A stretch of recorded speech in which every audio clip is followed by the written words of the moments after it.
क्या कहे, कितना कहे, किसे कहे।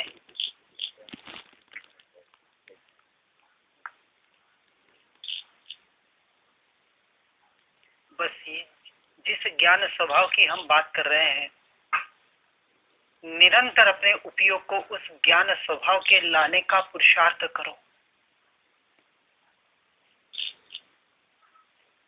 इसलिए ये जो निवृत्ति चित्र होते हैं ना, जैसे मोबाइल की बैटरी डाउन हो जाती है, कि आज तो सबसे बड़ा उदाहरण मोबाइल का ही है।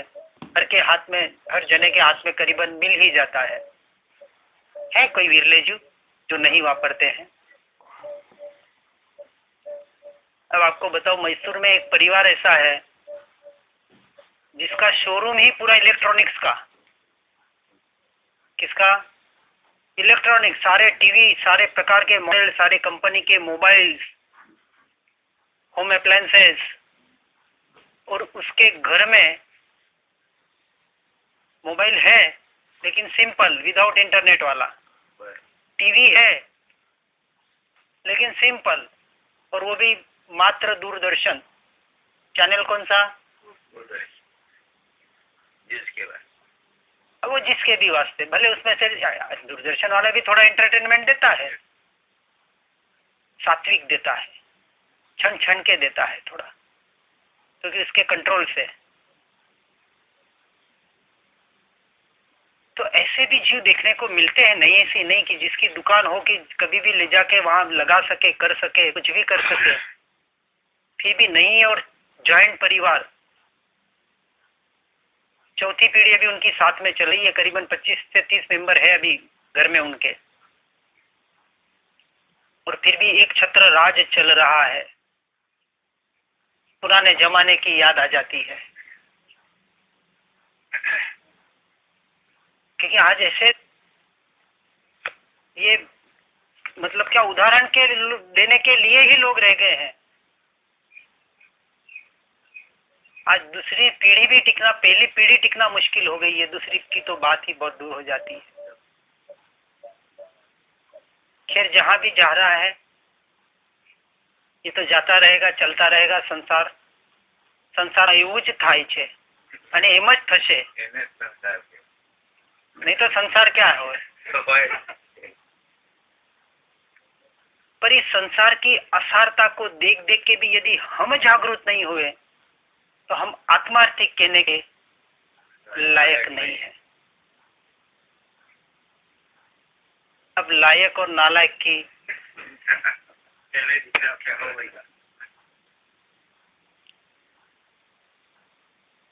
अब यहाँ जो नालायक बनने की बात है ये अलग दृष्टि से है, ये तो आपको गिराने वाली है। यहाँ नालायक नहीं बनना है, यहाँ लायक बनना है। क्योंकि जहाँ जहाँ जे योग्य है तहाँ समझવું थे, क्योंकि एक शब्द कहाँ किस दृष्टि से होता है, वही शब्द किस दृष्टि से होता है। संसार छोड़ने के लिए नालायक बना है, लेकिन आत्मार्थी बनने के लिए तो लायक ही बात है, किसी अपेक्षा से कहा जाता है। और वापस आत्मार्थी और जिज्ञासु दो लक्षण बताए। हम आत्मार्थी तो बनने का प्रयास करें, लेकिन अभी तक जिज्ञासु नहीं बने, क्योंकि जिज्ञासु में क्या भेद बताया? दोनों सूत्र, दया और अंतरदया। जब अंतरदया आ जाती है, आत्मा पे दया आ जाती है, इसी का नाम तो दया है, कि अपनी आत्मा को देखकर अब दया आई उसे। अब मैं अपनी आत्मा का काम करूं, अपनी आत्मा को मोक्ष में ले जाना काम करूं, अब ये मेरा पहला कर्तव्य। अब उसकी फर्स्ट प्रायोरिटी क्या रहेगी? सबसे बड़ा कर्तव्य, सबसे बड़ा धर्म कौन सा रहेगा? अपने आप को मैं मोक्ष के मार्ग की ओर कैसे करूं, इसकी ओर पुरुषार्थ ज्यादा से ज्यादा कैसे करूं। आप सभी भव्य जीव है, बहुत पढ़ा, लेकिन अब इस बहुत शब्द को प्रैक्टिकल के आगे लगा देना,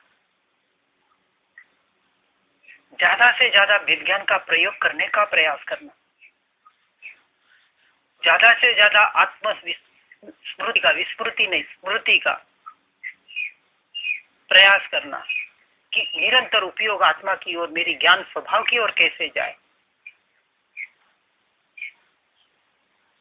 ये जो जानने में आ रहा है, ये मात्र ज्ञान ही जानने में आ रहा है, गे गे ज्ञान जड़ाई छे। जो गे है, जो जो जानने में आ रहा है, बस कुछ नहीं, ज्ञान ही ज्ञान है, ज्ञान ही ज्ञान है। ये ज्ञान का ही विस्तार है और कुछ नहीं है। ये मेरा ही विस्तार है। विस्तार का मतलब आत्मा कहीं पर वहां से यहाँ वहां फैल नहीं गया। अब उस विस्तार से भी वास्तविक हटके तो अपने स्वभाव में ही आना है। ये विस्तार इसलिए बताए कि जहां जहां ज्ञान ही जानने में आ रहा है, ये तो बाहर का प्रयोग हुआ। वापस वो बस ज्ञान ही जानने में आ रहा है, ज्ञान ही जानने में आ रहा है, उसका भी रटन करते रहेगा और प्रवृत्तियों में ही ठहरता रहेगा तो भी काम नहीं होगा।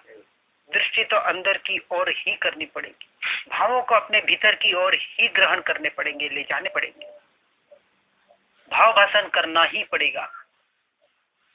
मात्र मंत्र बोलने से और सूत्र बोलने से और वेद ज्ञान का मात्र रटन करने से भी काम नहीं होगा। उनको भावों के साथ और उन भावों के माध्यम से उसमें स्थिर उस विकल्प से निर्विकल्प दशा की ओर पहुंचने का हमें निरंतर प्रयास करना पड़ेगा।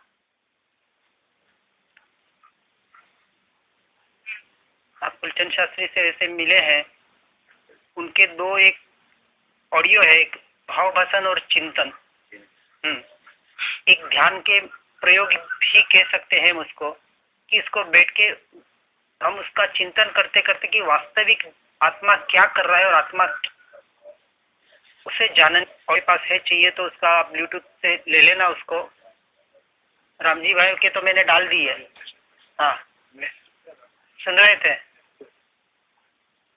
मैंने वो उससे ही मैं वो डाल देता हूँ तो वो प्रयोग भी हो जाएगा, जा रहा है कि नहीं वो पता पड़ जाएगा। हाँ, रामजी भाई भी मिले। हाँ, वो तो मालूम है, बताया उन्होंने, लेकिन आज ही डाले हैं मैंने। इसको सुनते सुनते उनको भावों को ग्रहण करते करते अपने भीतर में जाने का प्रयास करना। आधे आधे घंटे के हैं। मैं तो मेरे सुबह का आधे घंटे का और शाम को आधे घंटे का मेरा 2 टाइम का फिक्स प्रतिक्रमण था। वो बस गुफा के वहां बाहर हम्पी में बैठ जाता था और वो भी टाइम फिक्स 6:30 से 7:30 पीक कवर, जब मच्छर आते हैं। और फिर देहात छोड़ने का अभ्यास इतना हो गया, अब यहाँ तो कोई मच्छर ही नहीं लगते हैं, अभ्यास ही नहीं हो रहा है। 2 4 5 मच्छर भले उठ के आते हैं।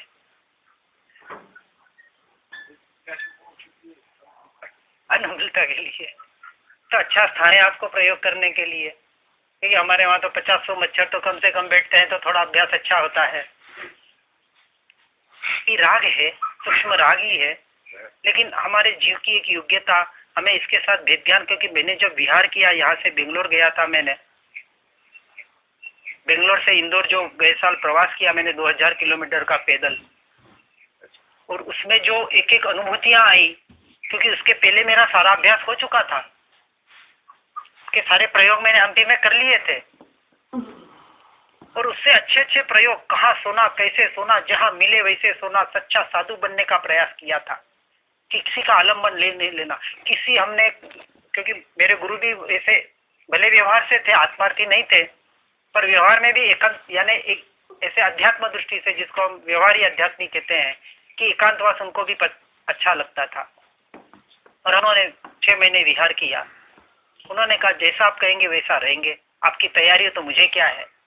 उनको तो 15 साल हो गए थे दीक्षा के।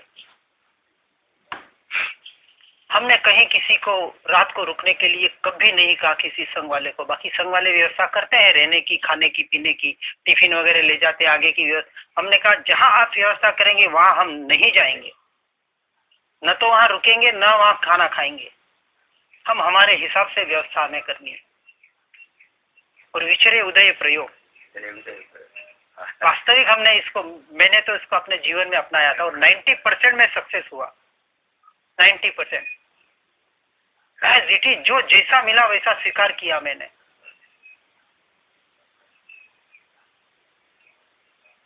जैसा आज चल रहा है उस व्यवहार को स्वीकार नहीं किया मैंने। जहां जैसा मिले, जो स्थान मिले, स्वीकार करना उसको। जहां जैसा खाना मिले, जिस तरह से मिले, स्वीकार करना उसको। और नियम से 14 वस्त्र जो श्वेतांबर में बताए, 14 वस्त्र से एक वस्त्र ज्यादा नहीं। अब तो 4 आइटम और कम कर दिए, अभी तो 7-8 आइटम रह गए हैं, वो भी अब धीरे धीरे, क्योंकि अब ये भी फटने लग गया है। जैसे जैसे फटता जाएगा, ये ओरिजिनल जो दीक्षा के टाइम के वस्त्र है वो भी अभी चला रहा हूँ। 1.5 साल में एक नया वस्त्र नहीं लिया तो छोटा मोटा। दीक्षा के टाइम पे 2 वस्त्र दिए जाते, 2 जोड़, वही चल रही है अभी। और वो जैसे जैसे निकलती जाएगी, अब नया वस्त्र तो नहीं लेना है, हाँ। और फिर लेंगे तो मैक्सिमम बस ये एक, इतना ही। वो भी नियम से कहा है, नया वस्त्र साधु को कलपता ही नहीं है, कलपता ही नहीं है। जो भी हो, जैसा भी हो, हमें अपने ज्ञान स्वभाव को जानने का निरंतर प्रयास करना है। और कहने का तात्पर्य ये कि अपने जीवन में हम जब तक उसको प्रैक्टिकली नहीं उतारेंगे, उन प्रतिकूलताओं में वो वेद ज्ञान का अभ्यास करने का प्रयास नहीं करेंगे, तब तक जागृति नहीं आएगी। वो अभ्यास जो होना चाहिए, जो स्थिरता होनी चाहिए, वो नहीं हो पाती है। 5 मिनट एक ध्यान का थोड़ा प्रयोग करेंगे। कल सुबह एक छोटा सा प्रयोग किया था ओंकार ध्वनि का, कि ओम जो हम बोलते हैं, अ आ उ उ म पंच परमेष्ठी उसमें आता है, या आ उ म भी उसको कहते हैं वेदांत के हिसाब से। जो भी अपने इष्ट के हिसाब से उसका स्मरण करें। स्मरण करने के पहले ये जो बताते हैं ना, 5 इंद्रियां हैं हमारी, 5 इंद्रियों को मुझे कंट्रोल करना है। थोड़ा कर्तृत्व बुद्धि है अभी इसमें, कि 5 इंद्रियों पर उनके विषयों पर विजय पानी है। इस भाव के साथ उस ओंकार ध्वनि को सोहम या पंच परमेष्ठी के ध्यान के साथ, मैंने एक मंत्र कल परसों बताया था, सोहम, और इसका उल्लेख श्रीमद जी ने किया हुआ है। कहाँ किया है पता है? और इसका कॉम्बिनेशन कहाँ मिला वो भी आपको बताता हूँ। और ये अभी 2 महीने की ही बात है। 2 अक्षर में एक पत्र में लिखा है, धर्म रह्यो छे, है ना। अब पत्र क्रमांक मुझे पता नहीं, क्योंकि ये पूरा वचनामृत मैंने वहाँ साइला में रह के पूरा, क्योंकि वहाँ उनका वो नियम है, वहाँ वो जो सुधारस की प्राप्ति करवाते हैं, जो श्रीमद जी ने सौभाग भाई से पाई थी, वो वहाँ पहले उनका नियम है कि आपको पूरा वचनामृत पढ़ना पड़ेगा। मैंने पढ़ा हुआ है, लेकिन फिर भी 5 साल हो गए थे, मेरे को इससे भी पढ़ना ही था, तो पूरा पढ़ा, तो एक एक और उसका मेरा और अच्छा रिवीजन हो गया। तो ये 2 अक्षर में धर्म रह्यो छे, इसका उत्तर कहाँ मिला? वैसे वहां मिल गया था मुझे, लेकिन कंफर्मेशन कहाँ हुआ पता है? आनंदगंज जी का एक स्तवन आपने पढ़ा हो, अब हम अमर भय न, उसकी जो लास्ट लाइन है, निपट निकट अक्षर दो, निपट निकट अक्षर दो, आनंद घन मत वालो रे। आनंद घन यानी आनंद का घन, ऐसा जो मैं आत्मा हूं, उसके सबसे निकट जो 2 शब्द रहे हुए हैं वो कौन से? निपट और निकट। अब व्यवहार से उसका कापड़िया जी की भी वहां मेरे को एक किताब मिली, नाम आपने सुना हो तो, नाम पता नहीं, कापड़िया जी सरने में, उनके मुंबई के अच्छे विद्वान थे उस वक्त के। उन्होंने उसमें 50 शब्द दिए हैं। कितने? 50। जैसे मोक्ष आत्मा के निकट है, ये 2 शब्द। हंस, हंस भी कहते हैं, आत्मा तो है ही है। ऐसे उन्होंने करीबन 25-30 नाम दिए हैं। अब उसमें उन्होंने शब्द लिया कि हंस ये सबसे आत्मा का निकट, निकट का मतलब आई, हम जो 12 अक्षरी बोलते हैं ना, उसमें क्ष स ह, स और ह दोनों अक्षर कैसे हैं? दोनों साथ में है, स के बाद ह आता है। तो उन्होंने तो हंस दिया, मैं क्यों, हंस भी उल्टा पड़ता है, तो स और ह सही पड़ता है, स के बाद ह आता है। निपट निकट अक्षर दो, और ये सोहम में ही आत्मा का पूरा राज छुपा हुआ है। वैसे मैं एक शब्द देता हूं जो पूरा आत्मा का मार्ग बता देता है। दासोहम, दासोहम, दासोहम का अर्थ दासानुदास, कि देवगुरु शास्त्र का पहले दासानुदास पना स्वीकार करना है कि जब तक उनके चरणों में अपना सर्वस्व समर्पण न करेंगे, तन मन धने, शरणागति पहली उसकी सीढ़ी है। दासानुदास बन गए, उनके अपना संपूर्ण उनके चरणों में समर्पित कर दिया। और जैसे जैसे आपकी वो दासोहम, वो आपकी भक्ति की प्रवृत्ति बड़ी, भक्ति से कहो, किसी भी मार्ग से कहो,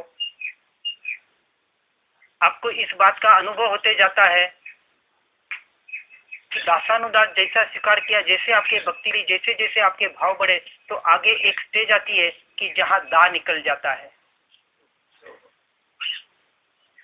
फिर वो दासानुदास नहीं रहता, वो सोहम बन जाता है। वो कहता है, अरे जो तेरा स्वरूप वही तो मेरा स्वरूप, जो परमात्मा का भूखा स्वरूप, उसकी आत्मा का स्वरूप वही तो मेरी आत्मा का स्वरूप। आत्मा के स्वरूप में कहीं भेद नहीं है। सो हम, और जैसे वो सोहम की धारा में आगे बढ़ता है, वो सो भी निकल जाता है। अहम अहम अहम अहम अहम, अब वो अपने आप में स्थिर हो जाता है। 3 स्टेज एक शब्द में रही हुई है, और इन 3 स्टेज को जिसने समझ लिया और पा लिया, वो अपने आप को पा लेता है। तो सोहम के भी 2 अर्थ हुए, सो यानी वो और हम यानी मैं। व्यवहार से सो यानी वो और हम यानी मैं, निश्चय से सो यानी ये और हम यानी जो है, यही मैं हूं। स्वयं से स्वयं का गुरु बन गया, तो सोम में दोनों व्यवहार और निश्चय आ जाता है। तो हमने एक प्रयोग किया था कल ओंकार ध्वनि का, कि 5 इंद्रियों को अपने को जीतने का प्रयास करना है। इसे कान की ये साइड की ये दबानी है, जिससे आवाज साउंड बाहर नहीं जाएगा, भीतर के भीतर घूमेगा, और ओंकार की ध्वनि करेंगे उस भाव के साथ कि मुझे अपने तत्व को पाना है, इन इंद्रियों के विषयों को जीतना है, मोह राग द्वेष से हटके अपने स्वभाव में स्थिर होना है। बराबर कल अपन देखा था ना, कल जो सुबह आए थे, कल सुबह किया था प्रयोग ये हमने, कल शाम को वापस भूल गया था। अब 5 मिनट के लिए बिल्कुल आंख बंद करके एक चिंतन का प्रयोग करेंगे। वास्तविक ध्यान कोई अभी हमारे योग्यता के बस की बात नहीं है, जस्ट हम इसको मेडिटेशन टाइप कहते हैं कि एक मन को स्थिर करने के लिए छोटे छोटे प्रयोग करते हैं। वास्तविक ध्यान तो उसे कहा जिस क्षण, जिस समय में ये उपयोग आत्मा की ओर ढल गया, उस क्षण आपका ध्यान घटित हो जाता है। तो ध्यान वास्तविक चलते फिरते भी करने की वस्तु है, मात्र बैठ के नहीं होता है। लेकिन बैठ के करने का एक हम प्रयोग करते हैं। तो 5 मिनट थोड़ा एक चिंतन का प्रयोग करेंगे ध्यान के माध्यम से। आंखें बंद करेंगे, बिल्कुल एकदम शांत हो जाएंगे।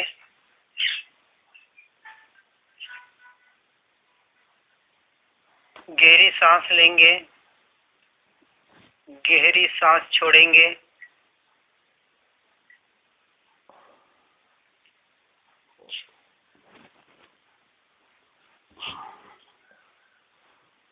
सांस आ रही है, सांस जा रही है। 2-3 बार सांस लेते रहेंगे, उसका निरीक्षण करते रहेंगे। आती हुई सांस, जाती हुई सांस। शरीर शांत हो रहा है, शरीर शांत हो रहा है,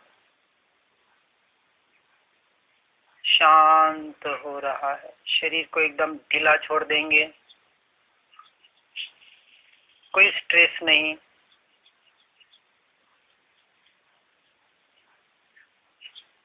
मन शांत हो रहा है, मन शांत हो रहा है।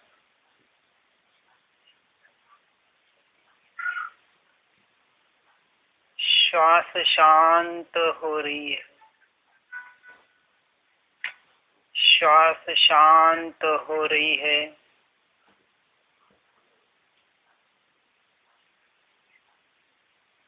ये सारा परिणमन पुद्गल परमाणुओं का हो रहा है।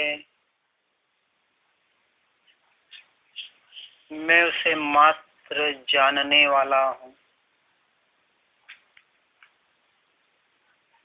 मैं इस क्रिया का ज्ञाता दृष्टा मात्र हूँ।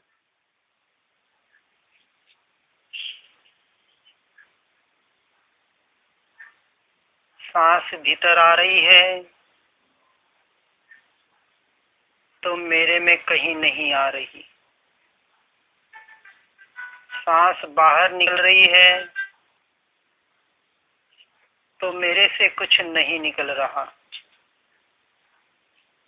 किसी और के घर में हवा आ रही है, किसी और के घर से हवा जा रही है। मैं उसका ज्ञाता दृष्टा मात्र हूँ। मैं ज्ञाता दृष्टा मात्र हूँ। कान सुन रहा है, कान से आवाज आ रही है। मैं उसे मात्र जान रहा हूँ। मैं मात्र जान रहा हूँ। आंखों के सामने कुछ दिख रहा है, अंधेरा है, उजाला है, भले कुछ तारे जैसा दिख रहा हो, जो भी दिख रहा है, आंख देख रही है। मैं उसको भी जानने वाला मात्र हूँ। मैं मात्र जान रहा हूँ। आती हुई सांस से, जाती हुई सांस से दुर्गंध या सुगंध आ रही है। नाक सुगंध दुर्गंध का ग्रहण कर रहा है। मैं का ज्ञाता दृष्टा मात्र हूँ। मैं जानने वाला मात्र हूँ। ये मुंह से कुछ शब्द निकल रहे हैं।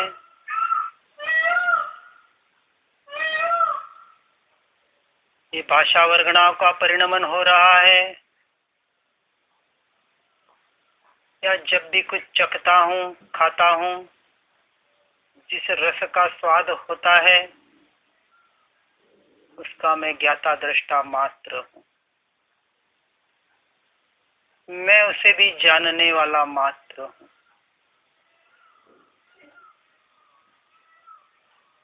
संपूर्ण देह में जहाँ कुछ स्पर्श की अनुभूति हो रही है, चाहे गर्मी लगती है, चाहे हवा का झोंका है, ठंडक लगती है, कभी खाटा चुभता है, कभी वेदना होती है, स्पर्श की क्रिया का मैं ज्ञाता दृष्टा मात्र हूँ। मैं उसको जानने वाला मात्र हूँ।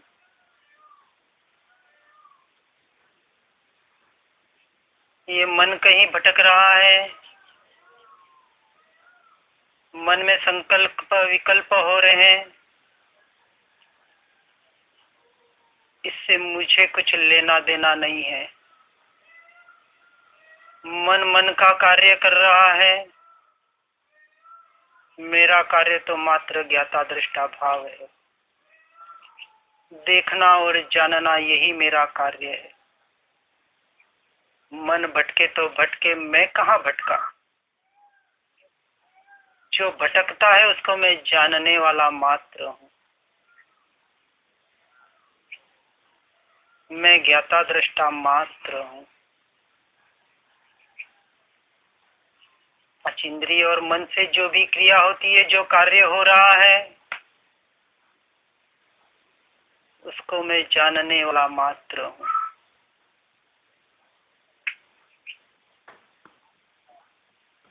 अनादिकाल से जानने वाला था, अभी भी जानने वाला हूँ, अनंत काल तक जानने वाला रहूंगा। मैं जानने वाला मात्र हूँ। मैं ज्ञान मात्र हूँ। इस 5 इंद्रिय और मन की क्रिया के काल में जो भी जानने में आ रहा है, उस वक्त भी मैं अपने ज्ञान स्वभाव का ही ज्ञाता दृष्टा हूँ। मैं अपने ज्ञान स्वभाव को ही जान रहा होता हूँ।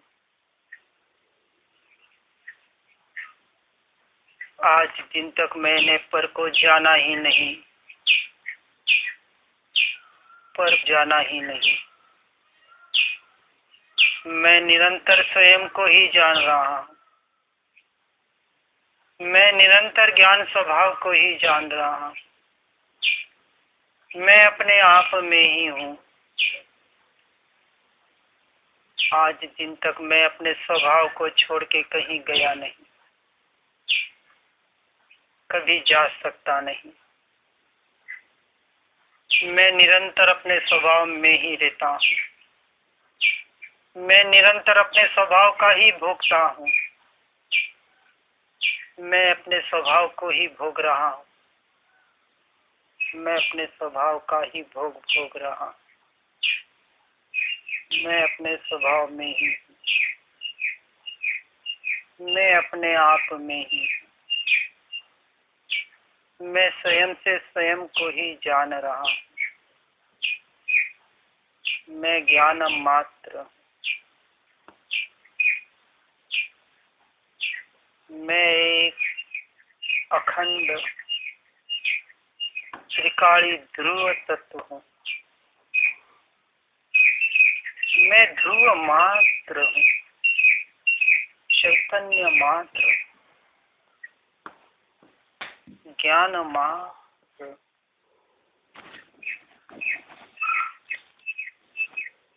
यही मैं, यही मैं हूँ, यही मैं। बस मैं ही मैं हूँ। मैं ही मैं हूँ। मैं ही मैं।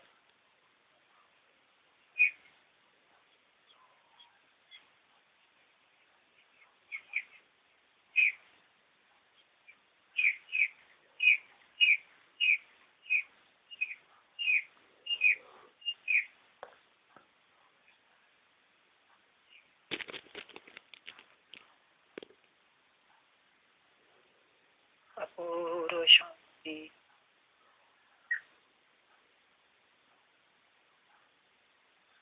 अपूर्व सुख का वेदन। अपूर्व आनंद का वेदन।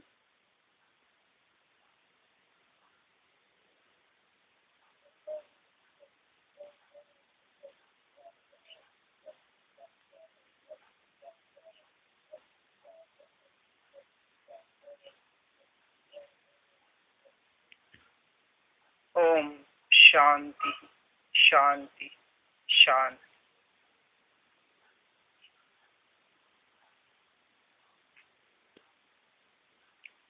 धीरे धीरे आंख खोलेंगे।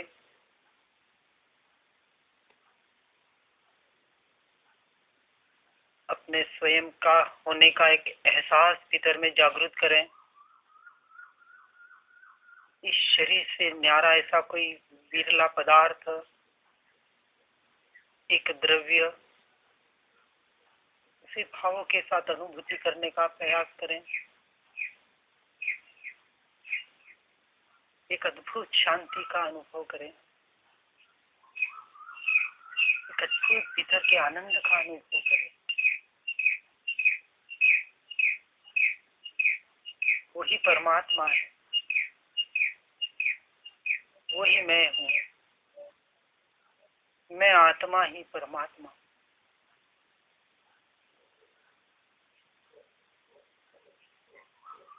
यही आत्मा की अनुभूति, यही मेरी अनुभूति। निरंतर अपने आप में रहने का प्रयास करें, निरंतर जागृति में रहने का प्रयास करें।